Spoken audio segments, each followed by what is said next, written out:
Speaker. Fletcher Tabuto. It's quite similar to yesterday. There's lots of conversation on this side of the House about disagreeing with what the government's what the government's trying to do, and yet it seems at this stage anyway, only one party will stand up to oppose how they intend to fix this small problem. I stand on behalf of New Zealand First to attempt to add some small controversy to today's proceedings.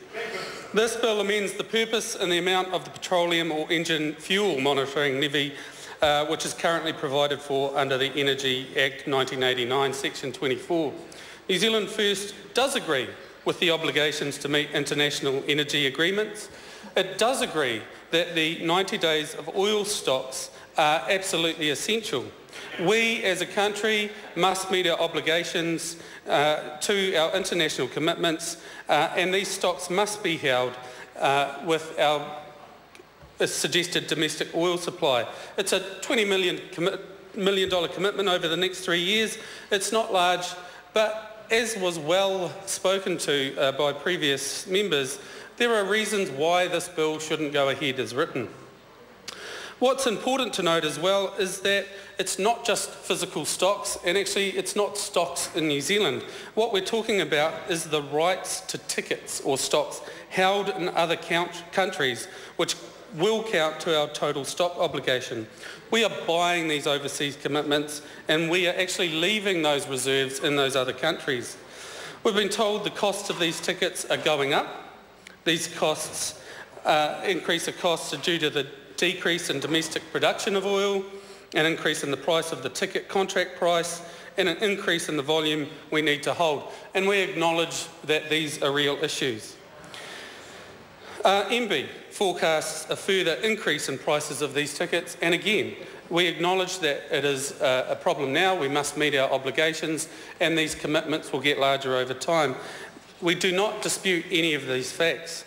We know that we are highly dependent on these stocks, and to run out of fuel would be devastating for our local economy, and to suggest we should not comply with our international obligations would be and is inappropriate.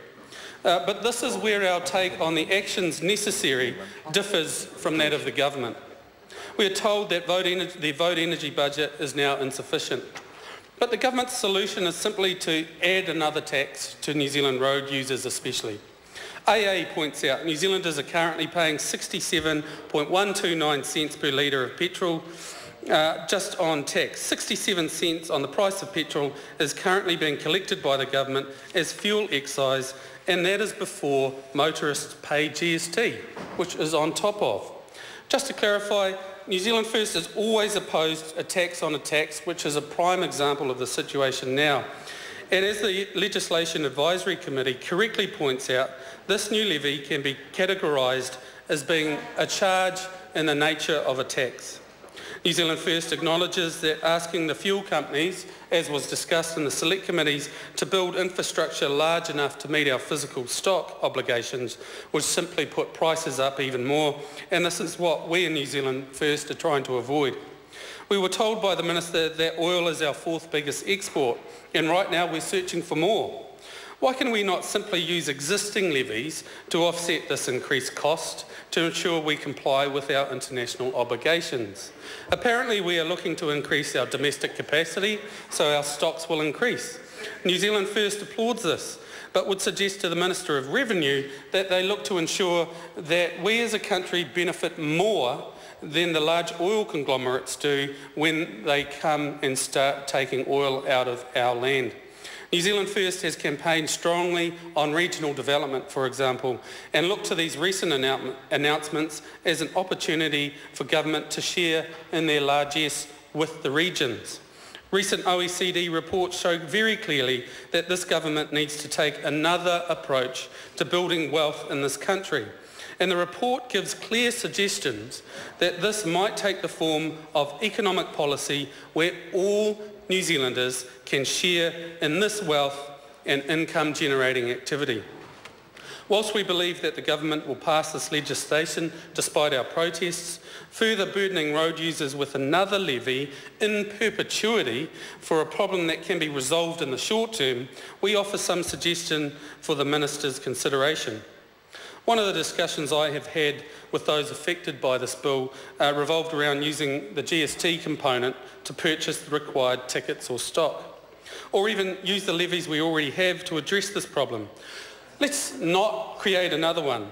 We have already been told in the House today by other members who in principle seem to oppose that the levy is tiny.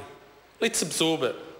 The Legislative Advisory Committee has stated the original purpose of this bill was too broad. It was originally supposed to address the emergency reserves commitment, but there was a lack of clarity around the purpose for which this bill can be applied and how the levy rate will be set. If the government insists on passing this bill, then its intent must match its original purpose. If this government insists on taxing the New Zealand public even more, then its purpose must be very specific. The bill did not originally contain any specific criteria for setting the levy or for determining which fuels were subject to it. And I would like to concur with the previous member that the selection and the lack of reasoning for selections of the type of fuels seems to be nonsensical, and we would in fact support the removal of the levy on biofuels, for example, to encourage that industry. There is now reference to a calculation that must be applied in the bill, but can I add further that the absence of a cap suggests this levy will in fact be just another revenue device, with no mention of stopping the levy when our obligations are met. New Zealand First would argue that despite the intent of the bill, the government will simply use it as another way of burdening Kiwi motorists in perpetuity. We need to be very clear to the public about what the levy sum will be. This legislation needs to guide and inform so that the New Zealand public is not surprised or even misinformed. Further clarification is needed, as we cannot even be sure what fuels are being taxed. There is a clear lack of specificity. For example, we do know aviation fuel is exempt, but it is because it is subject to a different international convention. Oil in its raw form is apparently also exempt at this stage. What the government is proposing to do with regard to prescribing rates gives too much power yet again to a minister in charge of a portfolio. They are seeking to remove parliamentary process in the setting of this levy. Once again, the minister must only consult with those considered by him to be people affected. Once again, there will be a loss of opportunity for wider consultation and submission. How about the minister make a list of who he thinks those important parties are? Let's be transparent and upfront. Who will you be talking to? Mr. Speaker, we agree we are an international player and must meet our obligations. New Zealand must do its part to ensure worldwide stability and, of course, ensure that any international or even domestic incidents that could interfere with the smooth and continuous supply of oil is mitigated. The intent of this bill is important, but Mr. Speaker, on behalf of the travelling public of New Zealand, we oppose another increase on petrol levies. This tax will further aggravate the erroneous and inappropriate tax on a tax situation which New Zealand First so proudly campaigned against in the last election. Mr. Speaker, there are alternatives which have not been explored, which do not cost the people of New Zealand yet more of their hard-earned money. There are issues with the wording of this bill. It lacks details. It is another example of a government minister taking power away from a good democratic process. Mr. Speaker, we oppose this bill. We do not need yet another tax. And whilst I have this opportunity, may I end by wishing my parliamentary colleagues a very Merry Christmas and a happy and peaceful New Year. Thank you, Mr. Speaker.